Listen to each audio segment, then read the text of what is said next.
President Bola Ahmed Tinubu arrived at the presidential villa on his first day of work, hours after he took the oath of office as Nigeria's 16th president. As Nigeria's 16th head of state and government since 1960 and 5th elected president since 1999, the enormity of the job Tinubu is inheriting is very huge. He must hit the ground running considering the socio-economic situation on ground. And to assist him, a law is in place to ensure he has his cabinet in place within 60 days. If at all there is anything for Nigerians to cheer about Tinubu's presidency, it is their disengagement from Buhari's government, an era that set them backwards a decade or more. It is about a break from the Buhari years that are better described as years of the locust. Joining us now to discuss the huge expectations Nigerians want from the new president, Bola Tinubu, and the formation of his government is Olisa Agbakoba, a senior advocate of Nigeria. Good morning, Mr. Agbakoba, and welcome to the morning show. Morning, Ayo. How are you? Very well, thank you. I must say happy birthday to you as well. 70 on the 29th of May, inauguration day as well. So Happy birthday in arrears. Thank you very much. I appreciate that. So starting out, I think it's quite instructive that she celebrated a landmark age on a landmark day whereby the 16th president of Nigeria was sworn in. And as I mentioned earlier on, expectations are high. Very quickly, what are your immediate expectations from the president? I mean, thanks very much. But there's a sort of background, President Tinubu has gone through 4 processes: aspirant, candidate of his party, president-elect, and now president.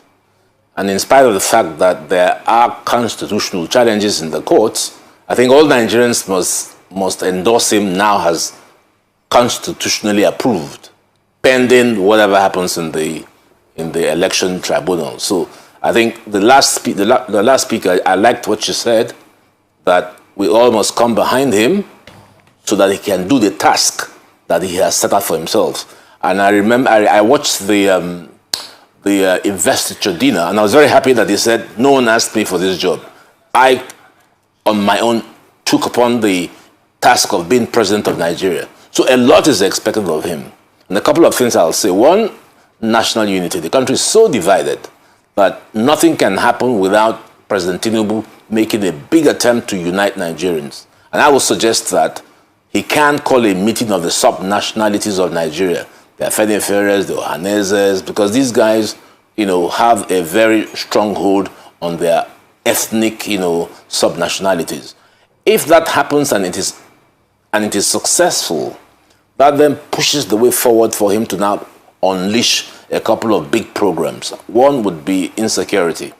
I would say all service chiefs should honorably resign, all of them, including the IG of police, because they've not done well. President Tinubu cannot carry on with these service chiefs. We need to create a new security infrastructure. Actually, the last real security infrastructure was propelled by Professor Akinyemi. I was then at the NIIA, and I took part in writing the SSS bill. Unfortunately, it has turned out to be a behemoth. But we must change the security infrastructure. We must change our military doctrine, and we now need to consider the theory of irregular warfare. The bandits, Boko Haram, they're all fighting irregular warfare. But I see our soldiers using conventional means. That will not work. So I hope the president would take that into account. Another issue would be the one concerning the economy. There's no money.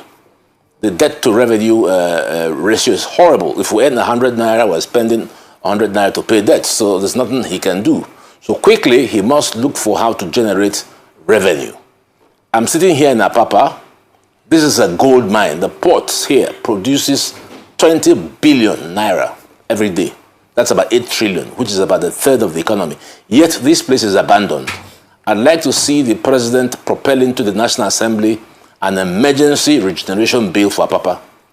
It may cost 10 to 15 billion, but it will be worth it because we get a lot of money from Apapa. There are 56,000 broken projects that are uncompleted. We need to see legislation go into the National Assembly so that those broken projects can be quickly completed and bring out money for us. In the maritime economy, which has been glossed over by all presidents in Nigeria, it needs to form a central and key part of the president's agenda. I need to see the president appoint a minister for maritime affairs. Nigeria is a very huge country. Outside of oil and gas, the maritime sector is the second largest, yet there is no minister. There's a minister of aviation, which is smaller than the maritime industry, so that is something that ought to be done. Analysts have shown that the maritime sector can produce up to 7 to 8 trillion a year. So you see, we've got the first one that I've just told you, 20 billion from the ports, another 8 trillion from the maritime sector, so that's already 16 trillion. Then we need to talk about limited government. The government is simply too big. We need to talk about anti-corruption. The anti-corruption process is not working. I have challenged the constitutionality of the EFCC. The EFCC is a behemoth. It needs to be dismantled. Mr. Bawa needs to go because what he's doing is not attracting people's confidence. He needs to go. He's always in battles with everybody. Now he's battling Matawale. That's no way to fight corruption, so we need to see Mr. Bawa step aside honorably so that the anti-corruption process can be seen to be genuinely fought by the president without any equivocation. So all the guys who took part in the old government should honorably step down. Now, he needs to have good people. In the CIA, they refer to top people as top assassins. My number one top assassin for the Attorney General's position would be either Babatunde Ogala or BRF. Fashola has a big brain, so he can easily do that. Legal failure would mean that you need a very strong Attorney General to do strong work in development and law and order. For the SGF, because if you don't put in good people, you're not going to get results. So I would say someone like Governor Bagudu should be headed to the position of the SGF, and so on and so forth. So if you have good people around, the president, if he has good people around, then he's likely to make a success of his job. But we are very anxious. Nigeria is very anxious that the president succeeds, because if you ask Nigerians, they are more interested in development than who is actually president. So if it had been Peter Obi or Mr. Atiku, it will make no difference. So the fact that there are cases in the tribunal should not deter the president from absolutely getting his job done. The poverty in the land, multidimensional poverty, is 131 million, that's too high. So if you can get all these things done in 100 days, I'm sure people will say, yes, we've seen someone who has come to the job and is keen to deliver. So I wish him, the best. Oh my word, I am so happy you've already laid out what should be the entire agenda for the first 100 days of this president. I remember when President Buhari was going into government, and a lot of people who are very good people, very able people, said that there is an agenda for the first 100 days of the president, and that from day one he's going to hit the ground running. And then they waited for 100 days, and we still didn't have ministers. Now, President Bola Ahmed Tinubu got into office on Monday, on your birthday. By the way, happy birthday, and 70 looks so impressively good on you, sir. Well done. May God continue to keep you well. So, looking at President Tinubu today, you will see that on Tuesday, he went into office. There were meetings that I heard. And then today, we're waiting. We will hear what will happen. And the question some people are asking is, what will be the right timeline within which we must see some amount of movement that gives the impression that we're not going to be in for another 6 months or 3 months or 2 months of waiting in the wings to see things happen? What do you think will be the appropriate timeline? When should we expect the president to come out, hit the ground running, and say, there is no honeymoon period, especially with fuel scarcity now, and we haven't heard from the president, with the kind of thing that will happen, that could happen with that? The appropriate timeline is absolutely today. Today, I would think he should be making critical appointments. I've just given a couple of names. I'd like to see in place an Attorney General. I'd like to see in place a CBN governor, either Mustafa Chikobi or Yemi Cardoso. I'd like to see a Minister of Transport. I'd like to see the Transport Ministry reorganized into 4 sub-ministries of rail, road, shipping, and air, with the Secretary of Transport organizing this. I'd like to see works, cease to be a ministry and it should go into transport. So these are the couple of big things we need to see. By 6 p.m. today, the challenge for President Tinubu would be to name at least 4 or 5 critical ministers. Critical, because there's no time to waste. Critical ministers who would immediately begin to outline what the president hopes to achieve in 100 days. If I don't hear from the president today, I mean, not me personally, but by the way, I think that Dele Alake is a very good choice for presidential spokesman, although I rather call him press secretary. There's another guy who's very good but he wasn't given opportunity to flourish. That's a jury. He was in channels. I need to see him as director of communications because he's absolutely a brilliant communicator. He needs to communicate what government is doing. So these are the things I expect to see today. Not necessarily for the president to be making big speeches. Let him go to the office and work, push out his people, talk about how he's going to cut inflation, talk about how he's going to create jobs, talk about limited government, talk about the anti-corruption program, talk about national unity, talk about the insecurity issues. These are the big things. Now, what happens when he does all this is people say, oh, by the way, there's something new here. There's something like hope. Hope is what makes people happy, even though they may be poor. So that's what we need to see. Okay, so a couple of these names you've been banning, a lot of people have been talking about Bola Elias too, for the position of AG. I mean, what's your take on that? And before I ask my question, I'll say happy birthday to you. And I will still come celebrate with you. Thank you. Happy birthday. We need to do it. Thank you. It's a proper milestone here. Also, some of the things that have happened, and I'm happy you talked about the fact that he needs to get a team ready. Just like I said on this show, that he needs to get a team ready to be able to respond to the fallout of this fuel scarcity debacle that has happened. All right? How should he navigate his way through that? Because this is supposed to be his honeymoon period, but it's apparent that it's no longer honeymoon for him. Also, another part is about this debacle between EFCC and DSS yesterday. I am happy he took a stand over it and he told the DSS to leave, but it's a blight on the security architecture of our country you talked about. What's your take on this issue, sir?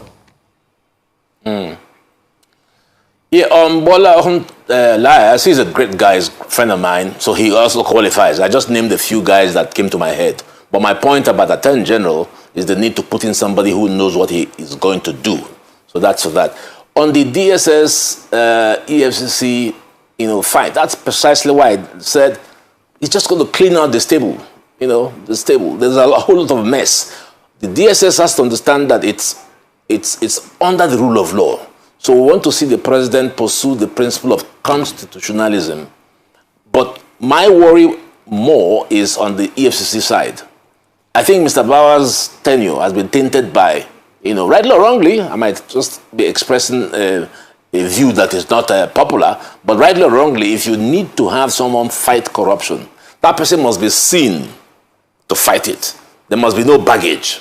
There's been too much baggage around Mr. Bauer, not personally, but the way in which EFCC carries out its functions. And I'd like to see the president review the fact of EFCC's constitutionality. Nigerians don't believe in the EFCC generally, and that will not be good for the president in his fight to rid the country of corruption. All right, I'd like to delve deeper in terms of what you said in your opening statement with regards to bringing together Nigerians from different parts of the country. We've seen ethnic divisions along ethnic lines, polarized like almost as we haven't seen in recent times. And he did make allusions to that during his inaugural speech, that irrespective of the party you're from, he's president to everyone. If you recall, the former president, Buhari, had said that he belonged to everyone and belonged to no one, almost saying that he was going to be the president for everyone. But we saw that his tenure and administration was rife with allegations of nepotism and the likes. What should the president do? So Yes. just to expound on your statement, to begin to bring Nigerians together, to begin to promote unity in the nation.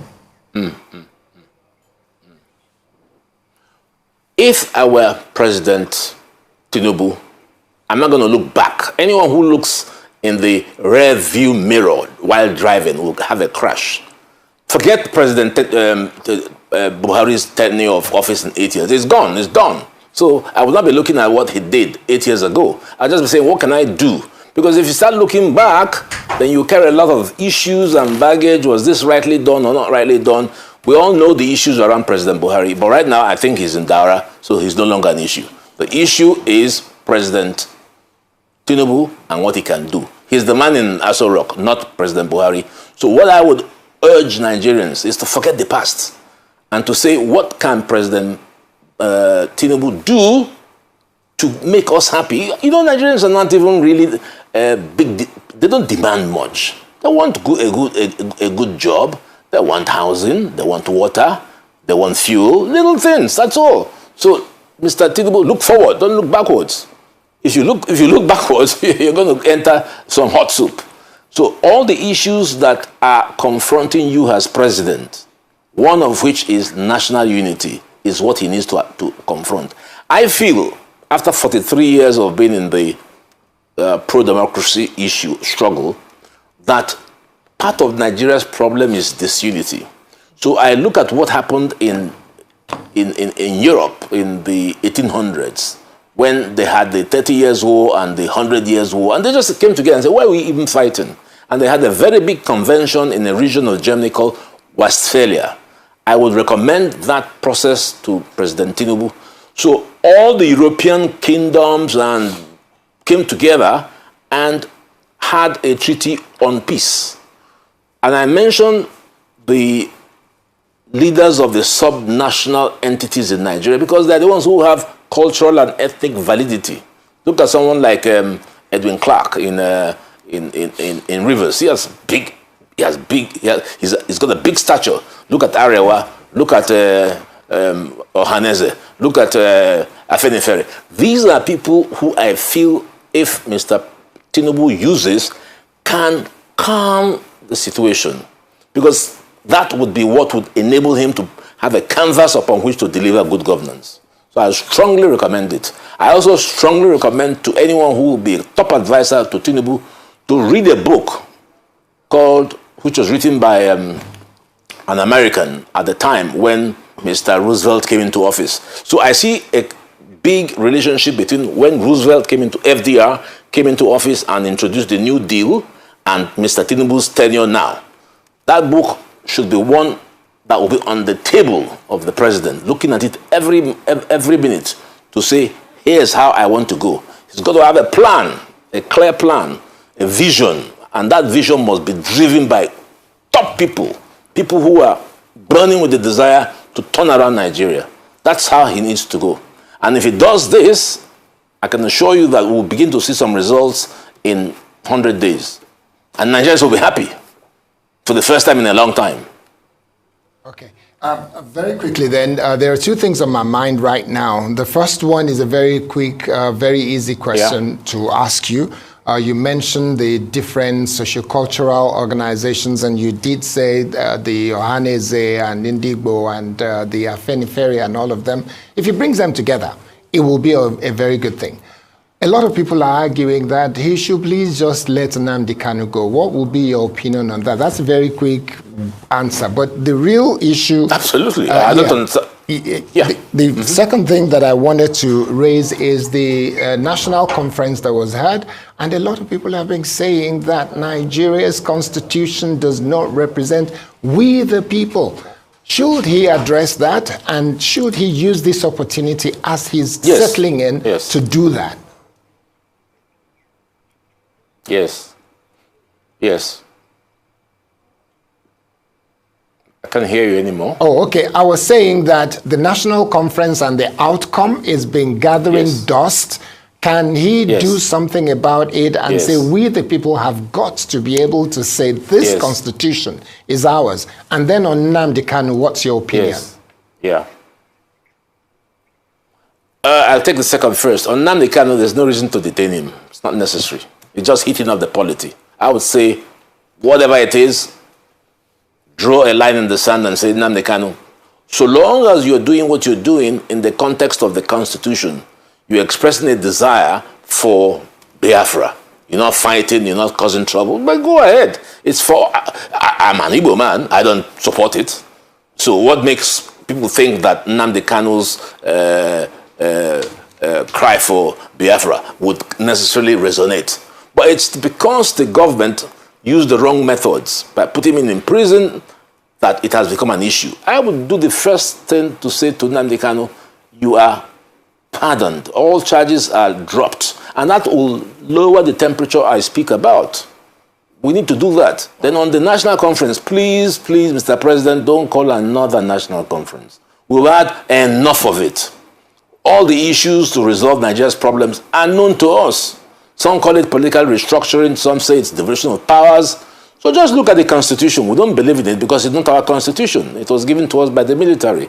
So that's why I said, bring these sub-ethnic nationalities together. I was a member of the 2014 National Conference. I had no idea where I was called because I don't have any cultural relationship anywhere. But these sub-nationalities are the ones that can help the president validate a new constitution. All right. Whether the constitution is going to be, abrogated and a new one introduced, I don't know. But those are the things that he would need to do to create a new national order. Well, thank you very much, Mr. Olisa Agbakoba, SAN, for your time this morning.